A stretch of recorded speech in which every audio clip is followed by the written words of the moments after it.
One India Kannada YouTube ಚಾನಲ್ಗೆ ಸ್ವಾಗತ. ನಾನು ಸಂದೀಪ್. RCBಗೆ ಹೊಸ ನಾಯಕನ ಘೋಷಣೆ. ಹೌದು, ಇಂಡಿಯನ್ ಪ್ರೀಮಿಯರ್ ಲೀಗ್ನ 10ನೇ ಆವೃತ್ತಿಯಲ್ಲಿ ಭಾಗವಹಿಸುತ್ತಿರುವಂಥ ರಾಯಲ್ ಚಾಲೆಂಜರ್ಸ್ ಬೆಂಗಳೂರು ತಂಡದ ಕಾಯಂ ನಾಯಕ ವಿರಾಟ್ ಕೊಹ್ಲಿ ಅವರು ಗಾಯದ ಸಮಸ್ಯೆಯಿಂದ ಈ ಒಂದು ಪಂದ್ಯದಲ್ಲಿ ಆಡಲು ಸಾಧ್ಯವಾಗ್ತಿಲ್ಲ.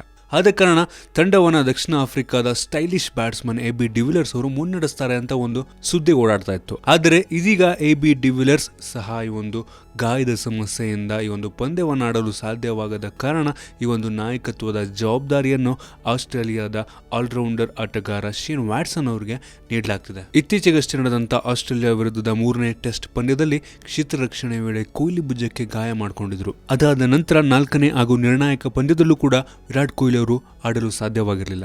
ಬಳಿಕ ಅಜಿಂಕ್ಯ ರಹಾನೆಯವರ ಒಂದು ನಾಯಕತ್ವದಲ್ಲಿ ಈ ಒಂದು ಭಾರತ ಸರಣಿಯನ್ನ ಜಯಗಳಿಸುತ್ತೆ. ಭುಜದ ಗಾಯದ ಹಿನ್ನೆಲೆಯಲ್ಲಿ ಕೊಹ್ಲಿ ಅವರು IPL ಟೂರ್ನಿಯ ಆರಂಭದ 2 ವಾರಗಳನ್ನ ಆಡಲು ಸಾಧ್ಯವಾಗ್ತಿಲ್ಲ.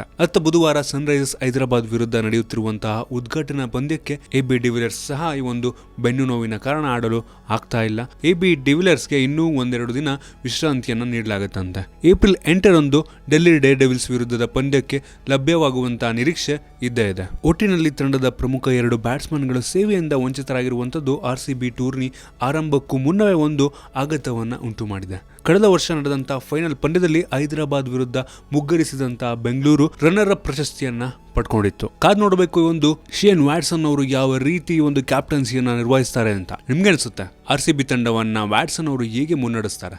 ಕೆಳಗಡೆ ಕಾಮೆಂಟ್ ಅಲ್ಲಿ ತಿಳಿಸಿ. ನಿಮ್ಗೆ ಏನಾದರೂ ವಿಡಿಯೋ ಇಷ್ಟ ಆಗಿದ್ರೆ ಲೈಕ್ ಮಾಡಿ, ಶೇರ್ ಮಾಡಿ.